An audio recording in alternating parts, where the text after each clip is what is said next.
Welcome back to JH Diesel. Well, you guys saw the last video on how bad we got this thing buried. Pretty bad. Not a good deal that day. But we ended up getting the truck out. A lot of things that we learned that day.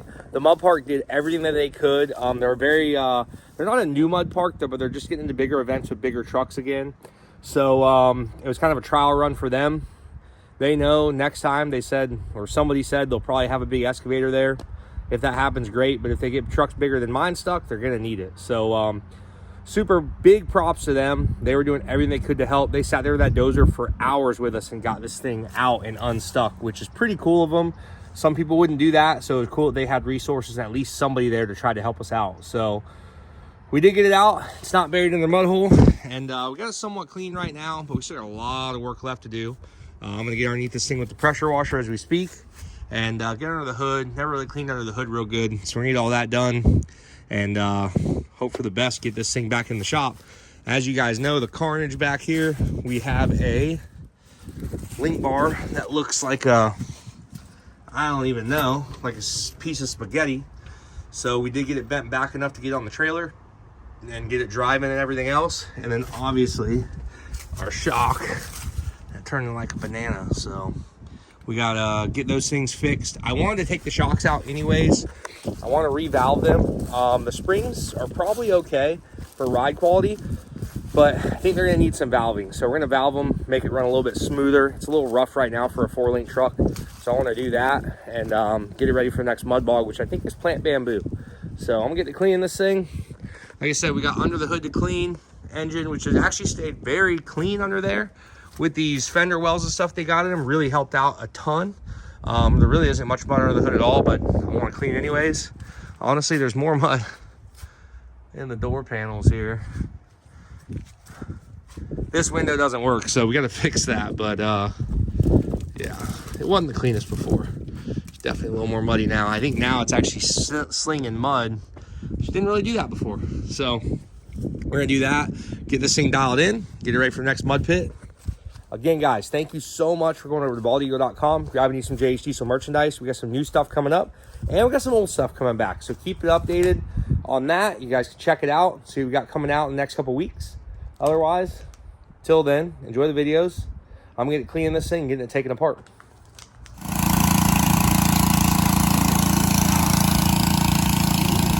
Still got a ways to go.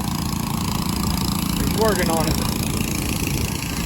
We stopped on the way back and had them wash it at the truck wash. They do a pretty good job. They get all the heavy mud off. But then you gotta wash it again. Probably gonna need to do something about that. Maybe. Depends.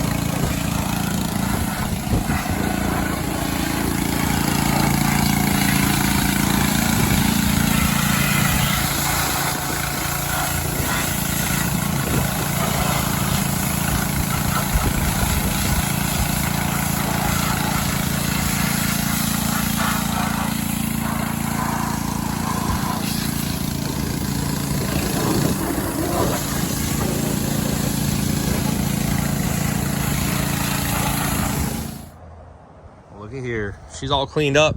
This truck probably has never been this clean in a long time. Yes, you'll probably see mud in spots that we missed, whatever, but it's still really freaking clean right now. I want to get her all polished up before we brought her in the shop, finish a couple things on it, get some stuff done. But she's looking good, ready to come in, get this stuff repaired, and get her ready for the next bulb. Well, here's our 07 Duramax LBZ that we will have for sale here soon. As you guys can see, she's clean underneath, honestly, like your normal surface rust and stuff. But I mean, this thing with the mileage and everything, she's really clean underneath. So fresh oil filter, oil change, looks like it was just done. We got the transfer case out of it, as you guys know. And luckily, lo and behold, I actually found a transfer case on the shelf that we pulled out of another truck that I had. Probably bought it for a parts truck, something. I'm gonna pull this thing apart, make sure everything's good inside, but I think I know what truck it came out of, and it was a low mileage truck, really good shape. If I pull it apart and it looks good, then great. This here's the drive shaft that came out of it. We're gonna replace that yoke, which I have another one in here. So I'm gonna pull that transfer case in here, and we're gonna put a pump rub kit in it and go through it. I have the pump rub kit here. I like to use the Merchant Automotive ones. Been using these things for years. And basically, if you don't know what a pump rub is, if you're not familiar with that, this here is the outside of the pump housing. The old one is right here. So it's got this very sharp edge knife looking deal that this pump is obviously destroyed and broken. And what that does is it digs into the back of the case here, ends up putting a hole in it, runs all the fluid out, ruins your transfer case. This will prevent that. It seats in there a lot nicer.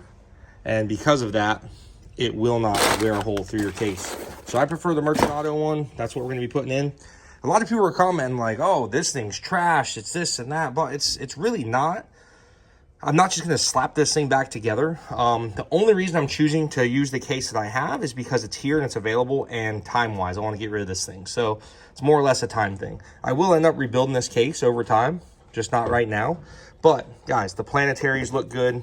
They're spinning freely. Everybody's like, oh, this bearing's trash. No, actually, this bearing spins very good, but I still plan to replace it. I'm gonna buy an overhaul kit for it.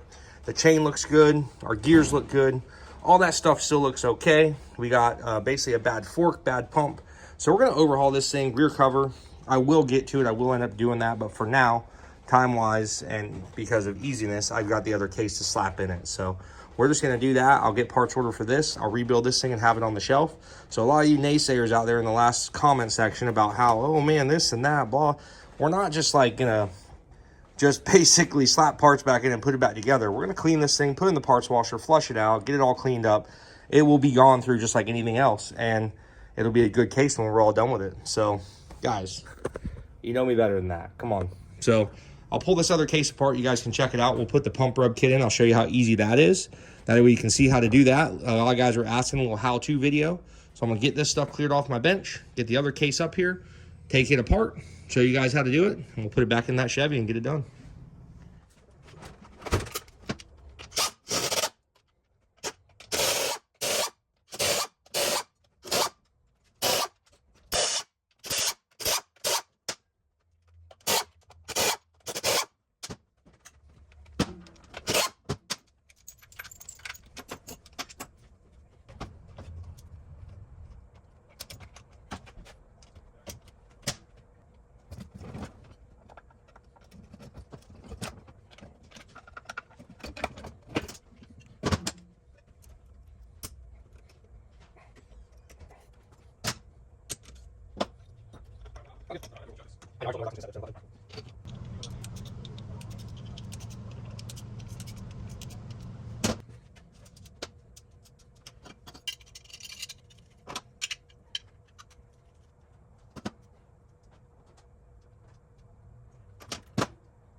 Well, there she is, step-by-step process on installing what they call a pump rub fix on a GM transfer case. This is the old stuff, old pump half. We don't need that anymore. As I said, I prefer to use the Merchant Automotive kit. Works awesome. I've never had a problem with them. I've installed hundreds.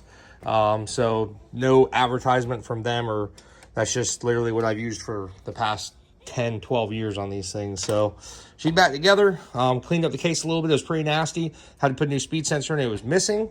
And at this point, we're gonna get this thing lifted up, get it hoisted up there, put it in the truck, fill it with fluid, bolt it up, and head on down the road. I do have to change the yoke. The yoke is really tore up. So this is the new yoke that I just went and kind of cut out of something. The U-joints were rusted in there so bad, I just didn't need to worry about the drive shaft. It was really just cut up the U-joint anyways. But either way, I cleaned that up a little bit. So hopefully that's all good. And we should be able to put that thing in, because the old one, when it went out and the bushing went out, and completely destroyed the yoke on the drive shaft. So put a fresh seal in it, fresh sensor, pump rub kit. This transfer case should be good to go. I think this thing only had like 150,000 on it, and it looked really clean inside when I opened it up. So we're gonna go get it ready, lift it up, put it back in this truck. Boom, boys, she is in. We are getting ready to slap the rear drive shaft in this thing. She's already full of fluid. Everything is set up and ready to go. I got to put a yoke on the drive shaft, like I said. I'm going to put a U-joint in it, but other than that, she is in, bolted in the cross member. Everything looks great. So next to the drive shaft, the yoke and the U-joint, and we'll set this thing down. Again, guys, a lot of miles, but dang, this thing is not bad underneath. Somebody gonna get him a nice truck, that's for sure. All right, guys, so I haven't given you an update on this, but we have a shock delete kit right now. The shocks are out, as you guys saw in the last video, or maybe 2 videos ago. We broke the rear shock. We bent it really badly. So we had to basically have them fixed. And that's what we're working on doing right now. Basically what we're doing is we are also having a bent link bar back here. Little catty wampus.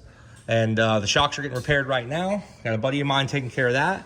And Josh is going to come back here and see what he can do with this. So our plan is, if it works out, man, I'm looking at these things. You think these bars are going to be long enough? Well, I remember I asked you, I said, you sure they're going to be long enough? I don't know. That cradle, I think, is a lot smaller than the cradle of the other truck. So our original plan was, since we have to build all new link bars for the mud truck, our 6.0, we were going to take the 6.0 link bars and we're going to kind of, what do you call it? Recycle them. Recycle them. They're labeled on the, look, there's a number on them, I think. Oh, no, maybe there's not. We just put the rear driver's bottom. They look a little short now that I'm looking at them, huh? I need 63 from the jam nut to the cut on that one. I think we're gonna. Oh boy, that link bar is the right size. So we only have to. No way, we're not that lucky, dude. That link bar is We're the not right size. lucky. For that one, I don't know about. There's no freaking way. Well, you got to figure dude, hell no. But see, my tops and lowers, which theirs are too, are different lengths. These are shorter. These are shorter? These are, say, 60-ish. Dude. These are going to be 60, though. No, they're going to be a little shorter. 56. So the reason we're doing this, we know these are 2-inch quarter wall DOM. And we cannot reuse these on my mud truck because we basically raised the height about 6 inches, give or take. So these are basically junk to us. We can't use them. So at this point, they're pretty much worthless to us. So if anybody needs a bunch of track bars, we could build them. I think we're gonna be able to make maybe 4 of them work. And if we can make 4 of them work, then honestly, we have 2-inch DOM right here. It wouldn't be hard. I've got bungs and we got Heims, so we can just literally, instead of cutting these bars up, we'll just make some of those work. So he's gonna be back here working on this. I'm gonna button this thing up here, and then hopefully we'll have the shocks back in the next couple days and get those things thrown back in. Wasn't your cradle centered too? My cradle was exactly centered, yes. So all 4 of the bottom bars should work. That's what I'm saying. So we should have at least the bottoms, yeah. Are my top ones though? I'm assuming these are longer. These are 56. Or these are 59, yours are 56. So now it could be different front to back. I'm pretty sure it's centered, but it won't hurt to measure them all and just see. Yeah. Worst case, we had to cut 4 out of that. I think we can get 4 out of maybe one of those. For sure. So Yeah, those are 22 or 24'6", I think. It'll be close, but I think we can get at least what we need. I may have some other DOM laying around too. We'll take a look. So that's what we're gonna do. Put a little bit of 6.0 on this thing and make it a little nicer. If not, we'll just cut out the bad part of that tube and weld Yeah. a piece in there. What do they call that? Plug weld it? Just plug weld it. We'll sleeve it and Oh man. Okay, so we got all the bars out and measured them. The back 2 bars right here are too short. I thought they were gonna be long enough. The middle ones are the size that we need, and the ones closest to me are 3 inches too long. So we're gonna cut those 2 bars down, make them 63, like the middle 2, and then we'll have to cut 4 more that are 59 1/4 for the tops. But we do have a couple we can use, so that's good. The other ones we'll save, maybe down the road we'll need. Okay, so we went through, we found right-hand thread heim joints, which we have enough to do, and we found lefts. So we need 4 lefts and 4 rights for our new bars. Then the rest of them, we'll use either rights or lefts, it doesn't matter either way. I measured out my bar from that end to my 63 inches where we're gonna cut it. If we take a right heim off, we have to put a right heim back on because these are opposite threads. You have left and right. The reason they're that way is where you can adjust the bars when they're in. You don't have to take the bars out to adjust them. If you put 2 rights or 2 lefts, it doesn't work. So let's get some bars cut. Let's get some heims put in them. Let's get this old girl back on the road.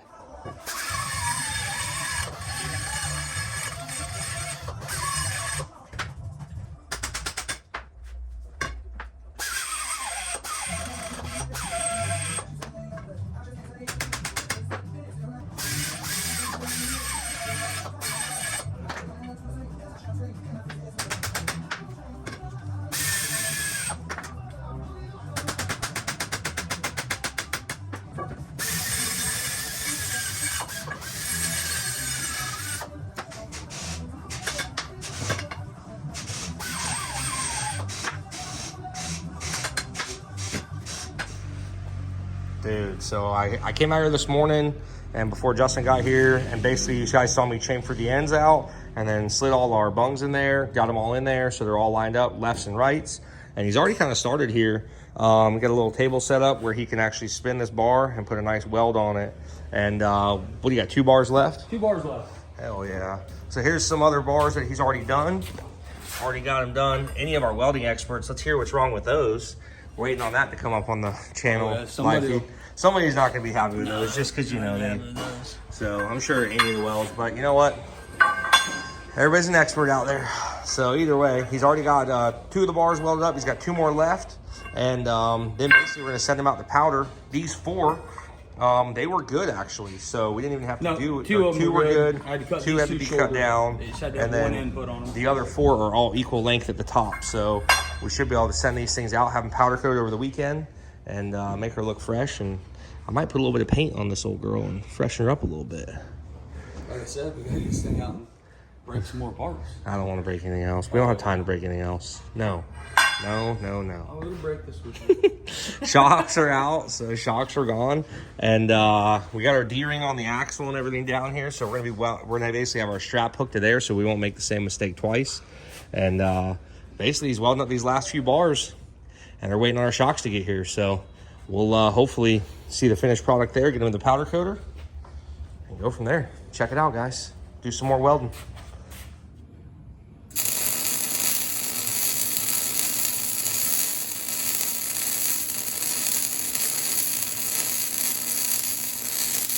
Well, what do you think? I think we're good, man. I just, we got the transfer case in it. I did put a fresh yoke on the dry shaft as I showed you guys. AC's blowing cold. And all in all, dude, I think we fixed it. All the codes, I scanned it. There was a ton of codes for the transmission in there. Our brake light codes, our brake light, ABS light, and parking brake light all went off as soon as I started the truck up and went to go move it. So all that stuff is gone, which is a plus. And I think it's fixed. I mean, that thing was fluctuating. If you guys remember the speedometer, which it reads off the output shaft speed sensor, that thing was going everywhere. Well, and the reluctor ring was broke, so. Exactly. So the whole thing was just destroyed, basically. So. This thing pulls solid. Wow, runs good. Got a little emergency. Guys, always pull over for your emergency vehicles. Yes. Safety first or last around here, but we try to say safety first.